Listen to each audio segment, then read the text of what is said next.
네, 안녕하세요. 투트랙입니다. 안녕하세요. 민화식 세무사입니다.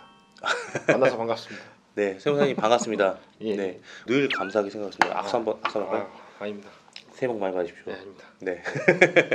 네, 구독자분들 새해 복 많이 받으시기 바랍니다. 사실 새해 복 많이 받으라고 말씀을 드렸지만 그 말을 들으면은 이제 곧 부가세 신고를 해야 한다는 뜻입니다. 간이 가세잖아, 일반 가세잖아. 열애 없이 1월에 신고를 하죠. 그렇죠. 네. 근데 사실 세금을 낼 때마다 느끼는 건데 뭐냐면 내야 되는 건 알고 있는데 왠지 모르게 뺏긴다는 느낌을 좀 지울 수가 없어요, 사실. 그렇죠. 사람 심리라는 게 일단 내 통장에 들어오면 다 내 돈이기 때문에 그렇죠. 세금이라고 생각하지 마시고 네. 일단 일종의 적금을 붓는다, 보험을 든다는 생각을 하시고. 아니 근데 잘 봐. 적금을 붓는 거면은 나중에 타먹기라도 하는 건데 내놓고 없어지니까. 납부 안 했다가 나중에 문제돼서 한 번에 맞으면 가산세하고 훨씬 많이 맞습니다. 아, 그래요? 부가세는 예정고지라는 것도 있고, 그리고 부가세 실제로 낼 때 좀 금액이 좀 많이 내는 것 같다는 느낌도 들고, 사실 잘 모르겠어요, 저는. 일반적인 사업자들은 세금에 대한 이제 기본 상식이 별로 없기 때문에. 네. 그런데 일단 부가세는 세금이 아닙니다. 아, 그래요? 네. 세금이 아닌데 왜 갖고 가지? 매출이 나고 하는 이런 사업을 하시는 분은 부가세를 1년에 총 예정고지까지 해서 4번을 내게 되고, 그리고 소득세까지 포함해서 소득세 예정고지까지 해서 총 2번 더 내서 총 6번을 내는 거잖아요. 아, 근데 너무 많이 내는 것 같아요. 그렇죠. 나라에서 하는 것도 없이 세금만. 내야 되니까요. 뭐 우리나라는 이제 헌법에서도 그 납세 납세 의무가 의무가 있죠. 있으니까 당연히 내야 되죠. 네. 누락하면 절대 안 돼요. 그쵸? 롱런 해야 되니까. 그쵸? 그렇죠. 세금 신고는 네. 꼬박꼬박 하셔야 됩니다. 네, 꼬박꼬박 해야 된다고 저도 생각을 하고 있는데, 오늘 저희가 이렇게 모인 이유가 있죠. 뭐냐 하면은 사업 초보자들을 위해서, 우리 옹꿈사 1인 사업가들을 위해서 또 전문가를 또 모셨어요. 그렇죠? 과한 칭찬이십니다. 뭘 과해. 세무사면은 예, 당연히 이제 전문가는 아니고 그냥 편하게 남들보다 조금 더 많이 안다. 그렇게, 아, 그래요? 그렇게 네. 접근해도 될까요? 네, 그렇게 이해하시고 네. 근데 구독해 주시면 감사하겠습니다. 구독 얘기를 왜 네가 해? 내가 할 거야. 네, 알겠습니다, 세무사님. 우리 부가세를 낼 때 대상자들은 아마 이렇게 있을 거예요. 2019년도에 간이 사업자를 내신 분, 그리고 내가 만약에 온라인 비즈니스를 늦게 알아갖고 이전에 다른 사업을 하시는데 그게 일반 사업자가 있을 때 간이로 추가로 못 내서 일반 사업자로 내시는 분이 있을 거고, 내가 기존에 법인이 있어. 작년에 부동산 열풍 많이 불어서 법인이 있잖아요. 법인이 있다 하더라도 내가 별도로 나와서 간이 사업자를 내도 상관없는 거죠. 당연합니다. 법인의 대표이사는 근로자이기 때문에 그렇죠. 처음으로 사업자를 내시는 거기 때문에 그것도 간이 가세자가 가능한 거고. 가능합니다. 아, 그러면 세무사님이 보실 때는 처음에 사업을 할 때 간이를 내는 게 유리한가요? 그냥 일반으로 내는 게 유리한가요? 사람들이 되게 헷갈려하세요. 일장일단 있습니다. 간이 가세자를 시작하는 경우에 일장일단이 있는데 네. 단점보다는 장점이 많은 것 같습니다. 그래서 간이로 시작하는 게 간이로 낫다. 시작하는 게 네, 그럼 우리들이 합의 보죠. 간이. 네. 간이. 오케이, 알았어. 간이 가세자의 장점과 단점 좀 잠깐 짤막하게 얘기해 줄 수 있어요? 일단 간이 가세의 장점은 지금까지 다 말씀드렸다시피 영세한 사업자들을 위한 제도이기 때문에 일단 신고 납부와 납부세액의 금액에 대해서 되게 편의를 봐주기 때문에 일반 가세자보다 상당히 유리합니다. 그래서 간이 가세자를 신청해서 사업자 등록을 하시라고 드리는 말씀도 거기 있고, 근데 단점이 간이 가세자는 세금 계산서를 발행을 못합니다. 그 일반 사업을 하면서 진정 사업자가 아니라는 말씀인 거죠. 억울한 얘기인. 만천명 회원자들이 지금 다 간인데 사업자가 아니라고요? 그러니까 그 부분에 대해서는 사죄의 말씀드리겠습니다. 그게 아니고 네. 일단 매출액을 많이 올리시라는 의미에서 말씀드리는 거니까. 네, 저도 자꾸 간이만 유지하려고 어떻게든 매출액을 좀 뭐 특히 해외 구매대행 같은 경우는 실제로 자기가 고객이 긁은 매출액이 아니라 이 서비스 수수료를 신고하는 건데, 신고를 잘 못하게 되면 소매로도 신고하는 경우 덜어 있잖아요. 그렇죠. 근데 어떻게든 간이를 유지하려고 하는 분들 보면은 조금 마음이 그렇죠. 안타깝더라고요. 예. 진짜 매출이 커져서 일반이 되는 거는 자연스러운 현상인데 이거에 대해서 어떻게든 끝까지 간이를 유지하려고 하는 거가 조금 안타깝더라고요. 그래서 너무 간이에 연연하지 마시고 매출액을 크게 올리시기 바랍니다. 네, 짱이죠 이게. 매출이 짱이죠. 네, 좋습니다. 그러면은 네, 여기 정해진 질문 해야 되니까. 네. 부가가치세가 무엇입니까? 얘기를 좀 해주십시오. 뭐 맨날 나한테 세금 아니라고 얘기하는데 세금 맞지 뭘. 얘기 좀 해주세요. 세무사님. 부가가치세란 일단 네. 최종 소비자가 부담하는 게 부가가치세입니다. 그냥 네. 원론적으로. 그리고 대표님들이 이제 매출액이 만약에 10,000원이 있다 보시면은 매출액에 대한 10%인 1,000원을 납부를 해야 되는데 그 상품을 어디서 사올 때 만약에 5,000원 주고 사왔다 그러면은 5,000원 주고 사오실 때 500원을 추가로 그쪽 사업자한테 건네줘야 됩니다. 그래서 500원을 줬기 때문에 1,000원에서 500원을 차감한 500원만 납부를 하는 게 이제 부가가치세 공제죠. 그렇죠. 예. 500원을 공제받고 매출액은 10,000원이어서 1,000원을 납부해야 되지만 500원을 공제받고 500원만 납부를 하게 됩니다. 그냥 쉽게 말해서 마진 즉 이윤에 대해서 10%를 납부한다고 생각하시면 되겠습니다. 근데 마진에 대해서 10%를 낸다고 이해를 하는 사람들이 또 착각을 하는 분들이 뭐냐면은 이건 그럼 사업소득하고 또 관련이 있는 건가라고 생각을 하더라고요. 그래서 제가 제대로 말씀드리는 게 맞는지 한번 해주세요. 다 떠나서 1,500원 주고 팔았어요. 예. 근데 1,500원짜리 물건을 제가 1,000원 주고 떼왔어요. 근데 둘 다 부가세를 냈어요. 그러면은 1,000원에 대해서 제가 1,500원에 대해서 부가세를 주고 팔았으니까 150원을 내야 되잖아요. 그렇죠. 근데 이걸 1,000원에 사왔어요. 근데 부가세 100원 이미 냈어요. 예. 그러면은 50원만 내면 돼요. 그렇죠. 그런데 여기서 또 판관비가 있어요. 사업을 하면서 운영한.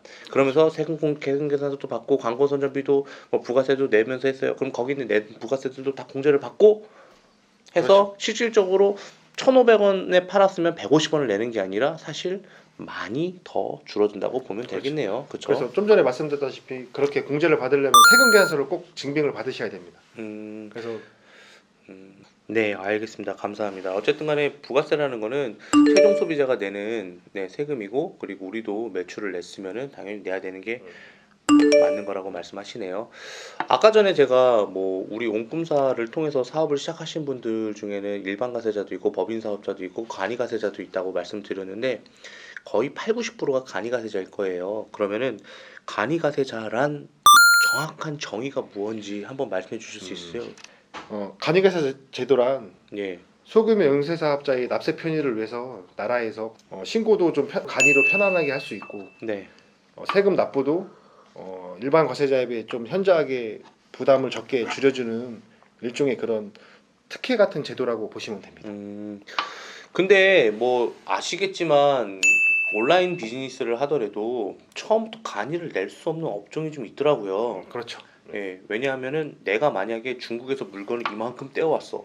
근데 이거를 개인 소비자들한테 파는 거는 상관이 없는데 내 물건을 떼서 또 그 사람이 팔려고 할 때는 이 사람하고 나하고 B2B 거래잖아요. 그렇죠. 그때는 제가 세금 계산서를 발행해 줘야 되잖아요. 이럴 때는 내가 사업을 처음 시작하더라도 간이가세자로 시작할 수 없고 아까 말씀하신 일반 과세자로 해야 된다는 거잖아요. 예, 그렇죠? 맞습니다. 그래서 쉽게 정리하시면 일반 소비자를 상대하는 것은 소매업이고 사업자를 상대로 대량으로 납품하는 건 도매업입니다. 그래서 도매는 안 된다는 거죠? 예, 소매업은 간이가세자가 가능한데 도매업은 간이가세자가 불가능합니다. 알겠습니다. 그러면 간이가세자 부가세 신고 방법은 어떻게 되나요? 일단 간이가세자는 아까도 말씀드렸다시피 나라에서 세금 신고와 납부의 방법의 편의성을 좀 주기 때문에 네. 일반 과세자 같지 않고 좀 제출하는 서류도 많이 간소화되고 네. 그렇기 때문에 이제 홈택스에서 그 간이 사업자들은 매출액이 많이 없으시면은 직접 신고 납부도 가능하시니까요. 네. 제가 그 부분에 대해서 약간 설명을 드리겠습니다. 일단 크게 매출액이 있으면은 매출액을 신고하시는 게 가장 중요한데 홈택스 안에 들어가면 그렇죠. 있다는 거죠? 홈택스 안에 그런 예. 창이 있습니다. 네. 신고 납부에 가보시면은 부가세 신고에서 간이가세자시면 간이가세를 선택해서 들어가시면은 네. 사업자 등록번호를 입력하시면 바로 이제 부가세 신고를 할 수 있게끔 뜹니다. 요즘에는 전산이 너무 발달돼서 홈택스에서 이제 간편하게 이제 신고를 할 수 있게끔 제도를 마련해 놓기 때문에 네. 거기 가셔서 일단 1차적으로 매출액이 있으시면은 예. 거기서 일반 소매업 하시는 분들은 이제 전자상거래를 하시기 때문에 신용카드 매출 내역이 다 국세청에 전송이 되기 때문에 다 자료가 확보가 됩니다. 네, 거기서 이제 신용카드 매출 내역 불러오기 해서 그대로 이제 그 금액이 맞으면은 그대로 입력하시면은 부가세 세액과 부가가치율을 해서 납부세액이 저절로 그냥 반영이 됩니다. 얼마나 간편합니까? 네, 아우 잘 들었습니다. 근데 제가 궁금한 건 뭐냐면요. 우리는 사실 온라인 비즈니스 유형이 많잖아요.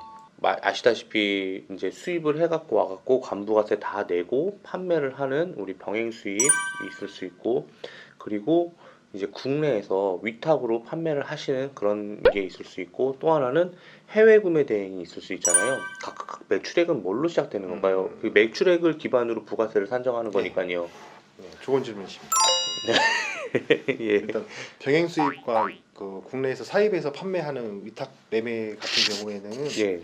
스마트 스토어에 잡힌 매출 그대로 그 총액으로 신고를 하시면 됩니다. 매출. 그리고 구매 대행 같은 경우에는 좀 특이한 케이스이기 때문에 그 스마트 스토어에 뭐 매출 잡힌 금액을 신고하는 게 아니라 예. 해외에서 매입 상품 매입 비용과 배대지 그 운송비 같은 그 경우를 차감한 수수료 수익을 매출로 그냥 신고하시면 됩니다.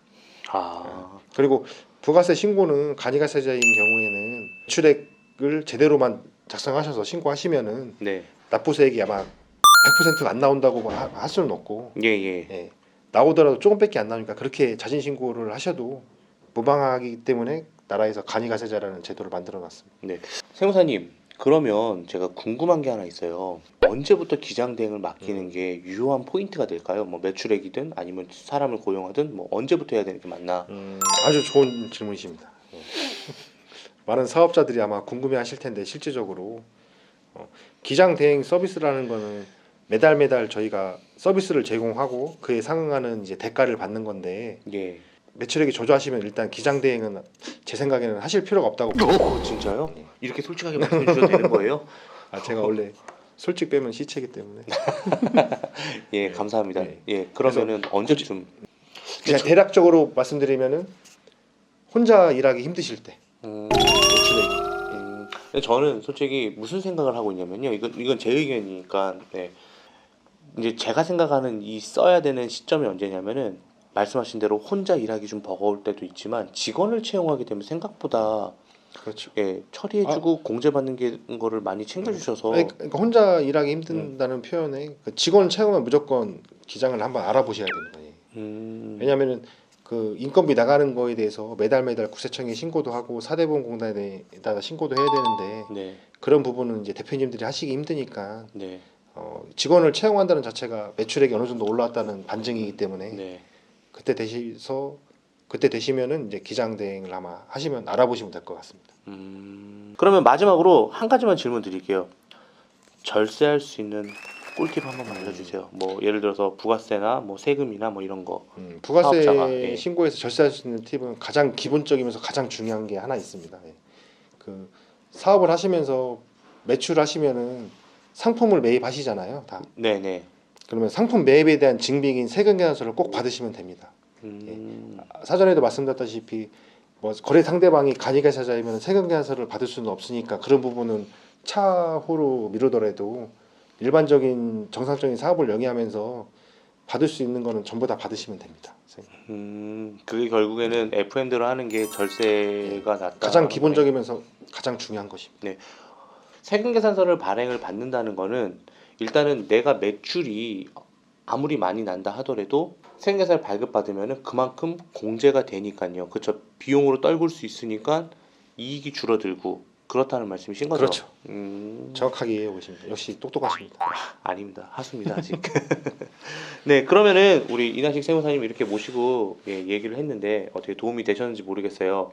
여러분들 부가세 신고 기간은요 25일까지니까 꼭 지켜서 해주셔야 되고요. 작년에 매출이 없으신 분들도 무실적 신고를 꼭 홈택스에서 해주셔야 합니다. 아셨죠? 네, 그러면 세무사님 인사하고 마칠까요? 네, 예. 그럼 하나, 둘, 셋.